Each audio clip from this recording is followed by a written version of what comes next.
firstly join in wishing our Muslim brothers and sisters a wonderful holy month of Ramadan. Honorable, I also want to appreciate the update you've given to us about the Deputy Speaker. You see, this is a beautiful country. There's a lot of good about our country that we need to tap into. The challenge is that there are also those who are always trying to make sure that a lot more of the bad is out there, and yet there is good about this country. Honorable Speaker, before coming here, I passed by hospital. Honorable members, first join me in congratulating the Speaker. The deputy. We did, and we joined in again. I didn't hear you must congratulate the Deputy Speaker. This is a big achievement for this Parliament. Yes.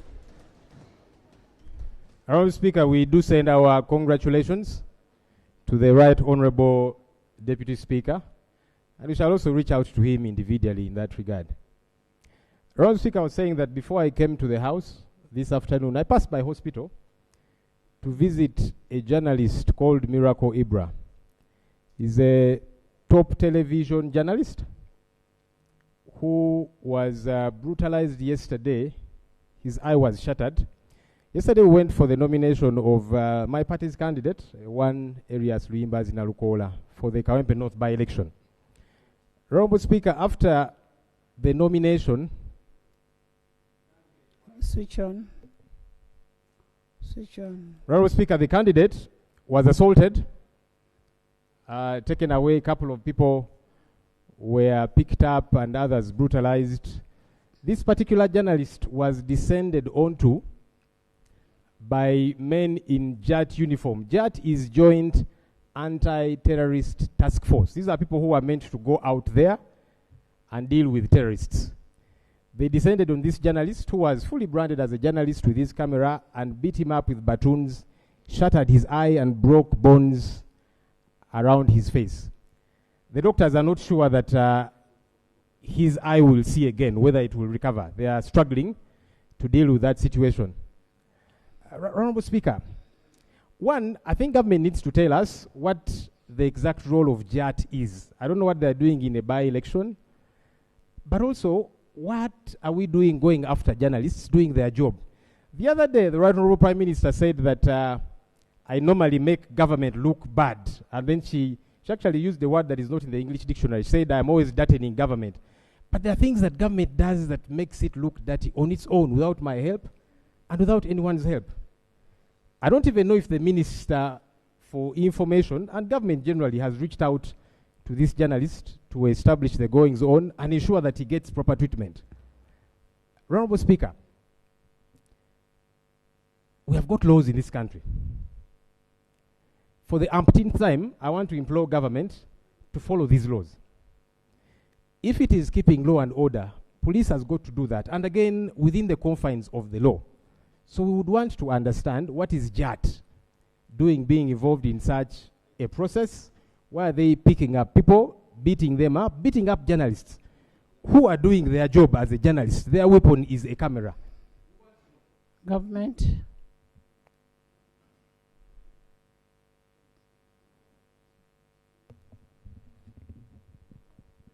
Thank you. Thank you, Madam Speaker.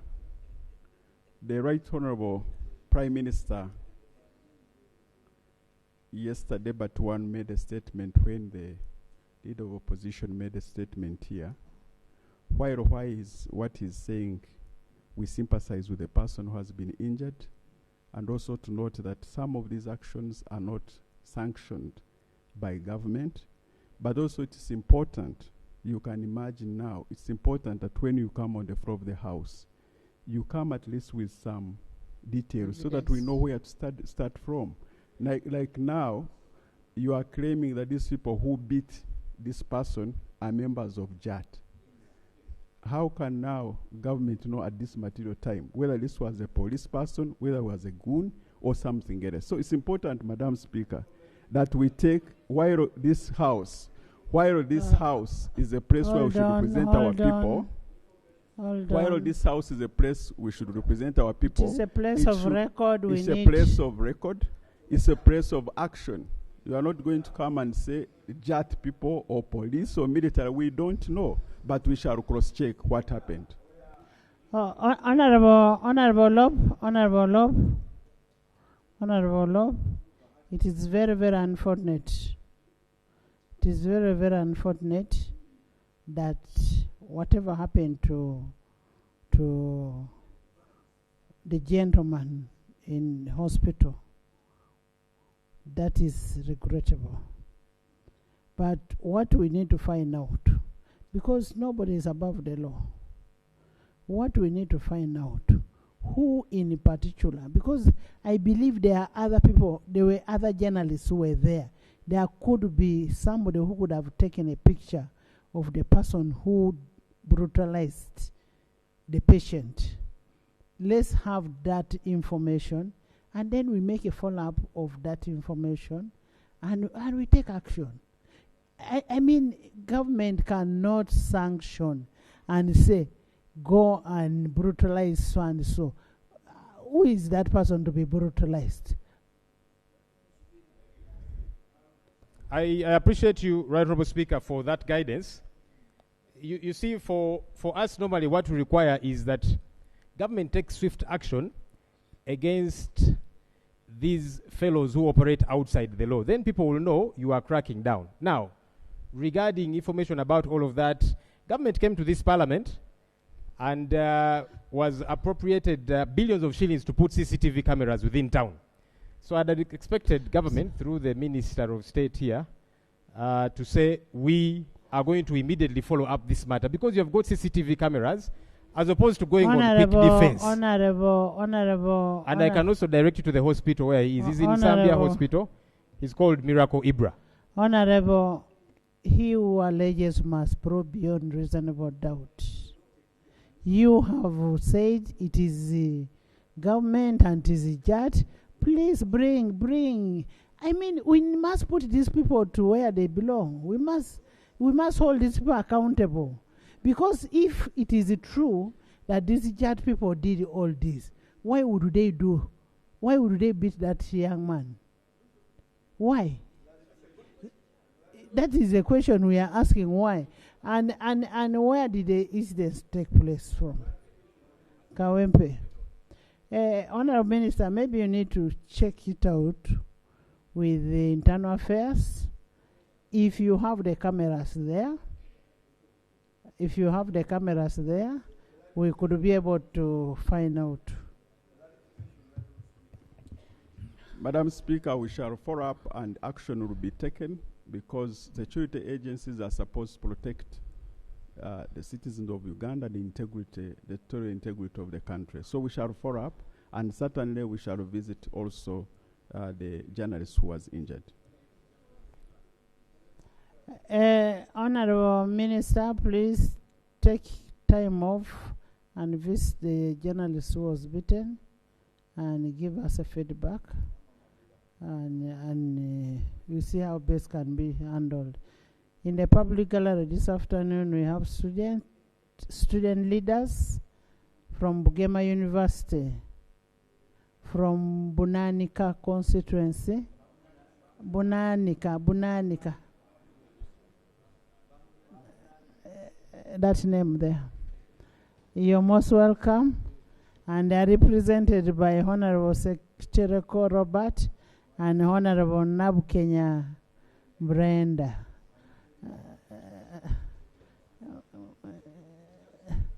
They are here to witness the proceedings of today. We also have in the public gallery local councillors from Anaka Town Council, that is Nwoya County, Nwoya District. Where are they? The councillors, I can see our councillors there. And they are represented by Honorable Tony Wine. Honorable Tony Wine is right there. Tonawany, you have a very good leader. And Honorable Chan Judith Pith she's coming. And the people of Luero, you have very, very intelligent people, very intelligent leaders. Brenda is there, and Robert. Bring them back very fast. Yes. Thank you very much, Madam Speaker. I'd give an example first. Thank you, Right Honourable. First of all, I want to join the rest of the members to thank and congratulate the Deputy Speaker for assuming that position of the ACP countries.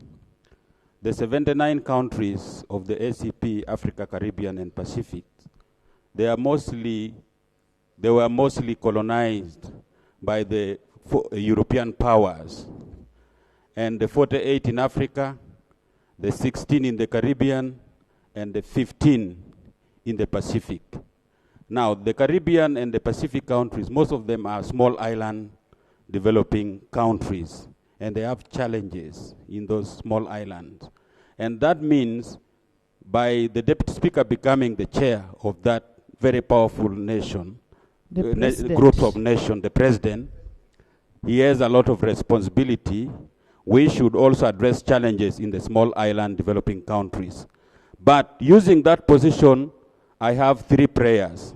Since I said most of these countries were colonized by the European powers. To the European powers, this is the message I think the President should use. One, the European powers should be able to address the challenges in these countries. And challenge number 1 is to put a basket fund for infrastructure development in Africa. They don't want us to deal with the Easterners. And then the Northerners, the European powers, should be able to put a basket fund for infrastructure development in Africa. Number 2, they should be able to address the issue of mobility. Many of our people are leaving Africa or the ACP countries going to the north because of the challenges created in the ACP countries. Take, for example, Democratic Republic of Congo. People are fighting for minerals, and some of these companies are coming from the north, and then they come and chase our people, and then some die in the Mediterranean Sea, and then in the European camps where they have put the refugee camps, they are being mistreated. That issue should be addressed. Lastly, favorable terms of trade. I have talked this even in Brussels before. Favorable terms of trade will be very important for these ACP countries to trade with the northerners, so that we can, instead of getting high interest loans, we shall now trade with these partners. Thank you. Thank you so much, and maybe respect for our traditions and the values that we believe in. Thank you very much, Madam Speaker. That is one of the things that we want them to respect. They should have respect for what we believe in, our values, our traditions. Yes. And we coexist. We can disagree, but respectfully. Yes, Father. Thank you, Right Honourable Speaker, for giving me this opportunity. I join you and my other colleagues in thanking the Right Honourable Deputy Speaker for the opportunity and the grace which he has attained in his career. Right Honourable Speaker, you have a lot on your table. On your plate, you have a lot. And the world and history might judge you if you were not to give opportunity to your deputy, the Right Honourable Speaker. You always give opportunity to members of Parliament to explore their best. And I believe by endorsing the Right Honourable Deputy Speaker, you have done your best. You have reminded us, Right Honourable Speaker, that on Friday, the Muslim brothers and sisters will start their Ramadan period, a moment of repositioning oneself to Allah, the Creator. On Wednesday, the Catholics, the Christians, will also start the Lenten period, a period where the Word of God conscientizes us to mind a lot about human life, human values, and above all, that we must respect human lives. Right Honorable Speaker, it is very, very wrong to pretend to be right when you are wrong. Uganda is bleeding, and everywhere, people are groaning. Instead of being apologetic, we defend what is wrong. When are we going to defend wrong? When are we going to defend right and reject what is wrong? You see, Right Honorable Speaker,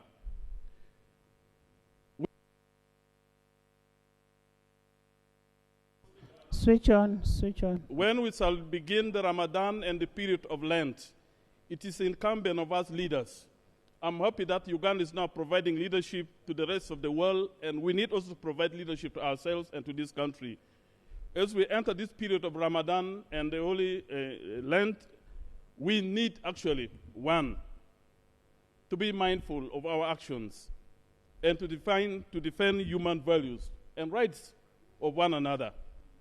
Rights do come with obligations and responsibility. It is the responsibility of the government to protect the rights of the citizens of this country. It is my responsibility to protect your right and you also to protect my right. Secondly, it is an obligation also to respect one another. Therefore, we need to respect the law and respect one another and to promote the rights of others. Thank you.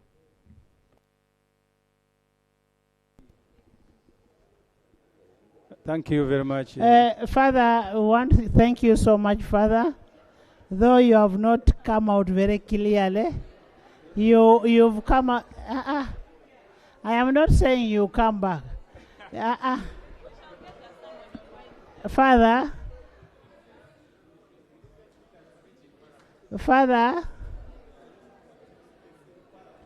you know, it takes you to the story of Adam and Eve. When when God asked, Father, should I still continue?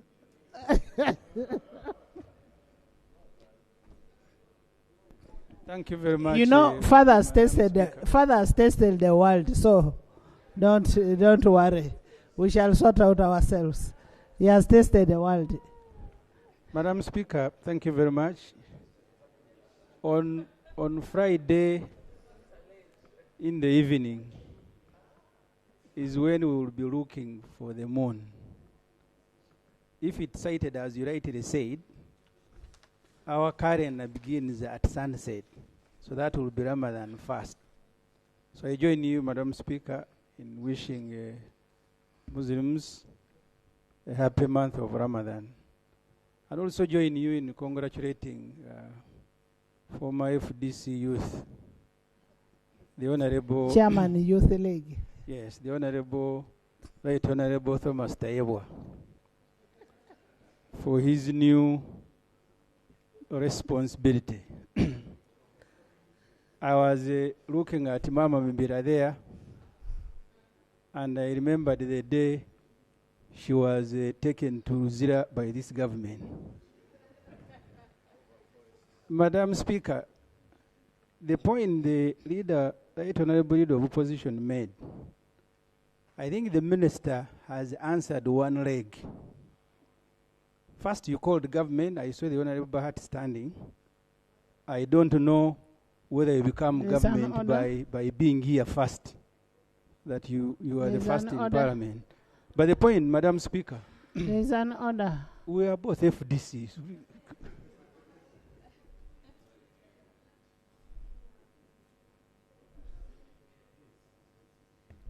Thank you, Right Honourable Speaker. I just want, first of all, to congratulate the Deputy Speaker for the achievement and the appointment. On the point of order, my brother, Honourable Ssemujju. I want to look at your eyes. You know, you're covering your very beautiful eyes.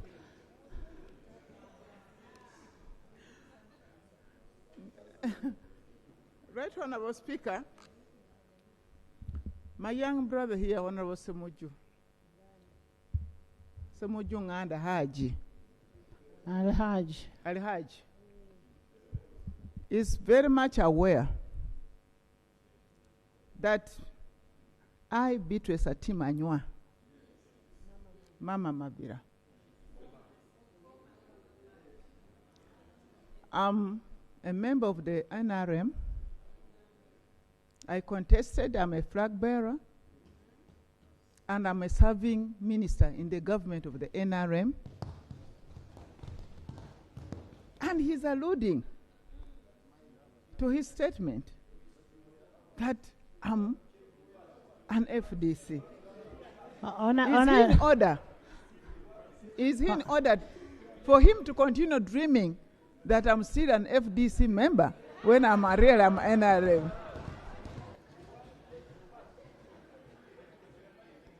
Honorable members, there's a saying: if you want to know, determine your destiny, forget about the past.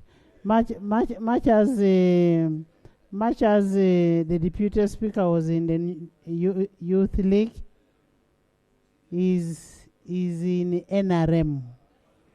He's in NRM and is the Deputy Speaker of Parliament of Uganda, endorsed by none other than NRM party. So, having been there, forget my past. Let's look at the future. Madam Speaker, I will now forget that you are also in FDC. I will forget. You forget. Since you have instructed me. Actually,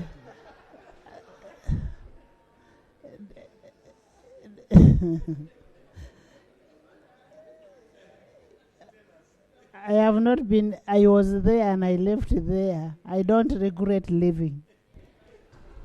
Yeah, Madam Speaker, I take your counsel, I will forget. But the question Honorable Government was answering, the leader of opposition singled out the journalist, but the point he was making was about deployment of JAT, joint anti-terrorism, to deal with issues of election that are not terrorism. That's what you must answer as government. Why must you have joint anti-terrorism? Because, Madam Speaker, we all have videos of a NUP candidate being grabbed, tearing his shirt, beating people who were with him. The journalist was just unlucky that he was severely beaten. But if anyone wants, I have these videos here, we can play them, of jet beating, shooting. That's what governments must answer. Since when did the elections become terrorism? That you must deploy joint anti-terrorism. I thought that the Honorable Bahati, who by arriving early in Parliament has become permanent in the government, each time they call government, he stands up. And I was about, Madam Speaker, to complain because the front bench is full of all the junior ministers. There is an order.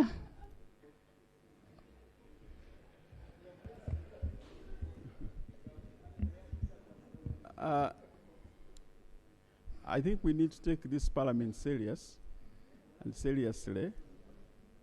and really raise, when we are raising issues, Madam Speaker, because these are issues that affect the people of Uganda, and we find solutions. We don't dramatize them, pick them sarcastically. Madam Speaker is a honorable member, Ssemujju Nganda, in order to assume that when I stand here to speak on behalf of the Prime Minister, I'm just speaking because I came early, that you are not aware that I'm here to represent government is in order. You know, the problem, we've made this house a house of jokes.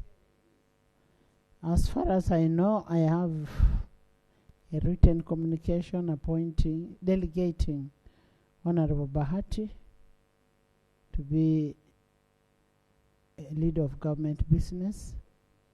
I have it. And once it is written to me, I don't have to come and announce it to whoever wants to hear. So he's acting as the lead of government business. What matters here is what is being said. The issue of deployment of yacht, which we have said we are going to check. You should check and report back to the House. Okay? Finally, Madam Speaker, and Bahati, you know, we know each other. Honorable Honorable Bahati. Bahati. I am just sympathetic that every day you are the government and every day you come early. I am actually giving you credit. Honorable Bahati was voted in to come to be in this parliament. If you're not good at timekeeping, don't infect Honorable Bahati. Honorable Bahati is always here and is here earlier than anybody. Okay? So finally, Madam Speaker, the Deputy Speaker, his elevation gives Uganda a good name, as you have rightly observed. But as the leader of opposition also observed, this Uganda keeps deadening itself. You have had now media managers, MDs, being added to the Uganda Communications Commission. After General Muhoz tweeted that he's now in charge of media, they will see me. The following day, they are being summoned. The outside is very, very careful when you are... Honorable Ssemujju, not Seungu. Seungu is Catholic. Honorable Ssemujju Ibrahim, can't you ever, for once, finish what you want to present in the House, what you want to deliberate upon, without mentioning a name from the first family? I can, Madam Speaker, if the first family is still being in charge of Uganda. Are they here for you to discuss about them? If somebody was here, I have no problem with discussing a person who is here.